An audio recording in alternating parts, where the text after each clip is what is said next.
E o assunto hoje é falar um pouco das diferenças entre duas doenças importantes da nossa especialidade, que é a artrite reumatoide e o lúpus eritematoso sistêmico. E do diagnóstico diferencial dessas duas doenças, das diferenças que elas têm, e certamente algumas coisas nós falaremos das semelhanças que elas têm, né?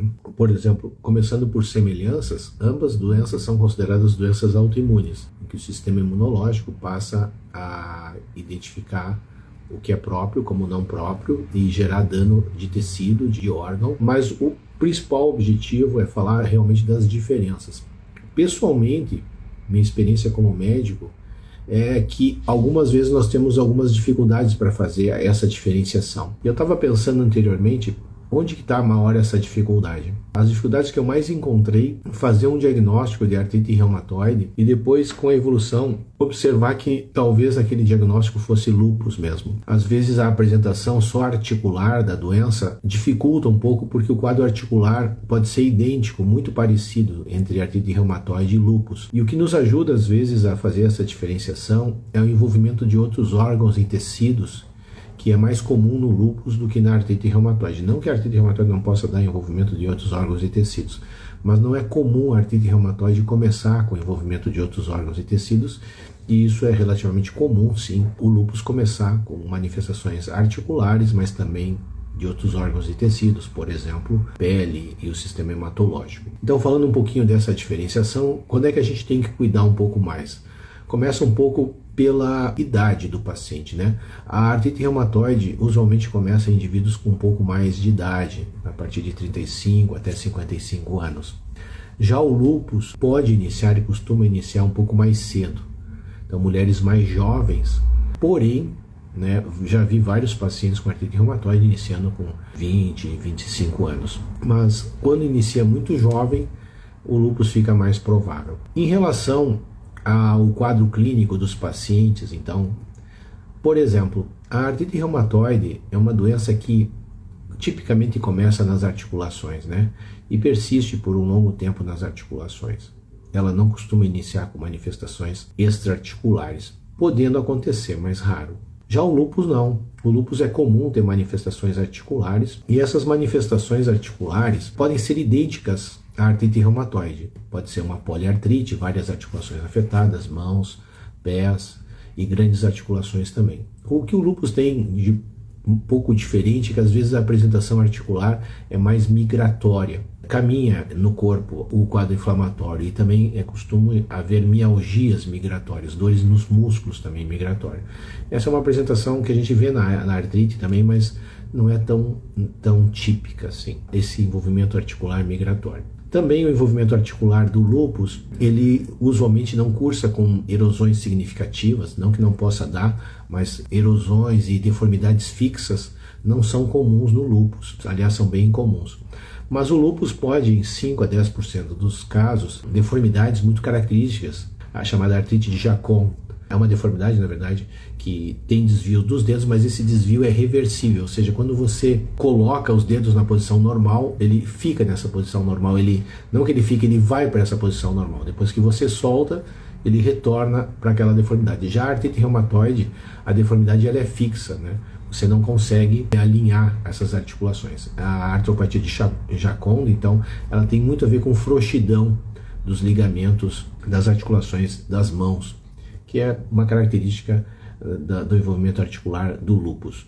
Em relação, então, às manifestações clínicas ainda, por exemplo, se eu tenho um quadro de artrite, de inflamação, e tenho envolvimento cutâneo concomitante, isso reforçará a possibilidade de ser lúpus. Então, lúpus, por exemplo, com aquele rash malar característico, junto com o quadro de artrite, de inflamação articular, vai te remeter muito mais para lúpus do que para artrite reumatoide, né? Já os sintomas gerais são comuns nas duas doenças, né? A fadiga, o cansaço, febre baixa, aparecem nas duas doenças, sim.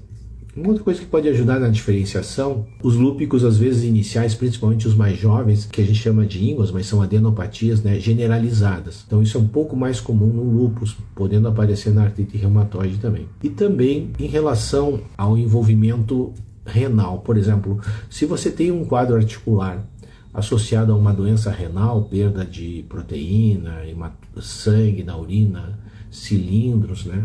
Aumento de pressão. Isso te direciona muito mais para o lúpus, porque o lúpus é uma síndrome que frequentemente envolve o rim. Ele cursa frequentemente com uma glomerulopatia, que é uma das coisas que mais preocupa nessa doença. Então, o envolvimento renal presente vai sugerir lúpus eritematoso sistêmico e não tanto artrite reumatoide, que não é uma doença que costume cursar com envolvimento renal, podendo dar envolvimento renal, né? O potencial de deformidade articular é maior na artrite reumatoide, né? Vamos lembrar disso. Osteoporose, por exemplo, frequentemente estão associadas a essas doenças, mas um pouco mais a artrite reumatoide, mas ambas as doenças podem cursar com osteoporose ao longo do tempo, seja para doença articular, seja pelo processo inflamatório, seja pelas medicações que esses pacientes usam. Então, osteoporose também é comum em lúpicos. Uma característica que ajuda bastante no diagnóstico diferencial entre lúpus e artrite reumatoide, a gente encontra no hemograma.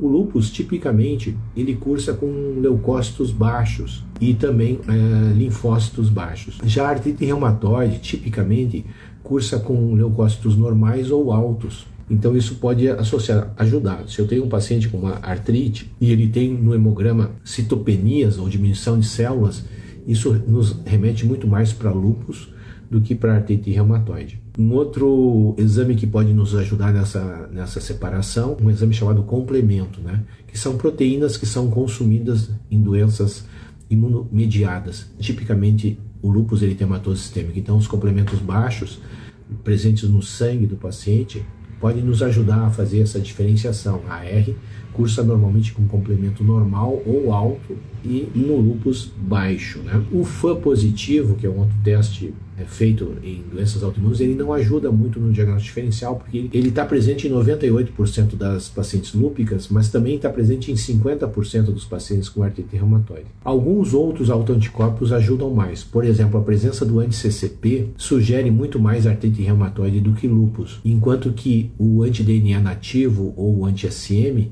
sugerem fortemente o diagnóstico de lúpus eritematoso sistêmico. Então, o laboratório nos ajuda nessa diferenciação entre lúpus e artrite reumatoide. Ainda envolvimento pulmonar pode ocorrer nas duas doenças, derrame pleural e também derrame pericárdico, né? Serosites também podem ocorrer nas duas doenças. Lembrar sempre que o lúpus tem um potencial maior de envolver outros órgãos e tecidos, então se há muitos órgãos envolvidos, principalmente no começo, é mais comum no lúpus, né? Em relação ao diagnóstico dessas duas doenças, esses autoanticorpos são úteis, né? A presença de um ou de outro pode nos direcionar mais para um tipo de doença do que para outra. Em relação ao prognóstico dessas duas doenças, ambas as doenças têm um prognóstico assim preocupante, né? Porque tanto o lúpus quanto a artrite reumatoide têm uma morbidade alta, né? E eles aumentam um pouco a mortalidade também, comparados a indivíduos sem essas doenças. Então são duas doenças que, do ponto de vista de morbimortalidade, elas são semelhantes. E também as duas doenças aumentam o risco de doenças cardiovasculares, né, incluindo infarto, AVCs e doença arterial periférica também. Nesse sentido, é uma grande causa de morbimortalidade nesses pacientes, o dano vascular que essa doença pode levar ao longo do tempo. Existe uma trombofilia chamada SAF. Por exemplo, a presença da trombofilia num paciente com queixas reumatológicas vai sugerir muito mais lúpus eritematoso sistêmico do que artrite reumatoide. Ainda nesse diagnóstico diferencial, há algumas diferenças também em relação à gestação, principalmente em relação ao lúpus, né? Que o lúpus afeta mulheres mais jovens. O lúpus acaba sendo um desafio em relação à gestação. Lúpicas podem engravidar, sim, numa situação da doença controlada. A gestação da lúpica está mais associada à morbimortalidade materno-fetal, comparada à artrite reumatoide. Não que a artrite reumatoide também não tenha alguns problemas relacionados à gestação. Temos que lembrar principalmente medicamentos, né?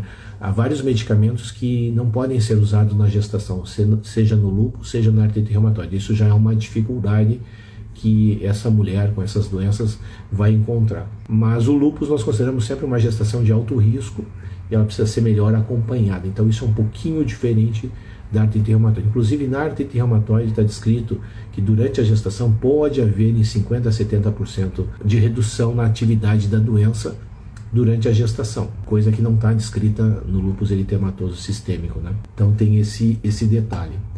Em relação, ainda voltando a um assunto que eu acabei não esquecendo de comentar, que é o início da doença.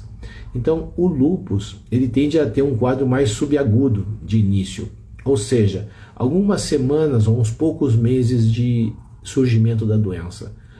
Já a artrite reumatoide, muitas vezes a gente vê o paciente já com vários meses de doença. Então a apresentação da artrite reumatoide da doença ela é um pouquinho mais crônica, mais longa do que a apresentação do paciente com lúpus, uma situação que nos ajuda bastante no diagnóstico diferencial. Lembrar que uma complicação chamada necrose avascular da cabeça de fêmur ou do ombro, por exemplo, é uma complicação rara na artrite reumatoide e mais comum no lúpus eritematoso sistêmico. Então, normalmente esses pacientes usam corticoide, às vezes tem que usar doses altas de corticoide e desenvolve uma complicação que é uma morte de um tecido na cabeça femoral. Isso leva a um desgaste precoce, né, uma artrose precoce no indivíduo jovem, o que dificulta. Lembrar do fenômeno de Raynaud. Esse fenômeno de Raynaud é aquela situação em que ocorre uma alteração de cor, em geral na ponta dos dedos, podendo ser também dos pés, ou no nariz, ou na orelha, relacionado à exposição ao frio, melhor dizendo, um branco seguido por um azulado, e depois um vermelhidão característico de melhora da perfusão dos dedos. O fenômeno de Raynaud pode aparecer nas duas doenças, então ele não auxilia muito nessa diferenciação. Eu acredito que os principais pontos a gente tem abordado aqui. Os tratamentos são diferentes, né? Por exemplo, o corticoide pode ser usado nas duas doenças, mas às vezes no lúpus nós usamos doses mais altas, e também os imunomoduladores são um pouco diferentes. Nós podemos usar a hidroxicloroquina nas duas doenças, o metotrexato também nas duas doenças. Já os imunobiológicos, o perfil muda, né? Nós temos alguns imunobiológicos que são exclusivos, quase exclusivos da artrite reumatoide, e alguns imunobiológicos que são basicamente indicados no lúpus. Então há diferenças. Ambas doenças são crônicas, então nisso elas são semelhantes, são incuráveis, né? Mas ambas apresentam uma evolução longa, mas com bons tratamentos para manter a doença quieta e evitar que gradualmente haja dano tecidual. Esse dano tecidual no lúpus preocupa mais, principalmente no rim, né? Que o acúmulo de danos pode levar a uma insuficiência renal ao longo do tempo. E na artrite reumatoide, o dano principal que a gente tem que tentar evitar é a erosão e a deformidade articular, que depois de instalada é difícil controlar. Então é isso que eu gostaria, um assunto mais curto, mas acredito que possa ser útil para as pessoas que buscam informação sobre essas duas doenças. Eu agradeço a atenção de vocês, esse vídeo vai estar disponível. Um abraço a todos e até a próxima.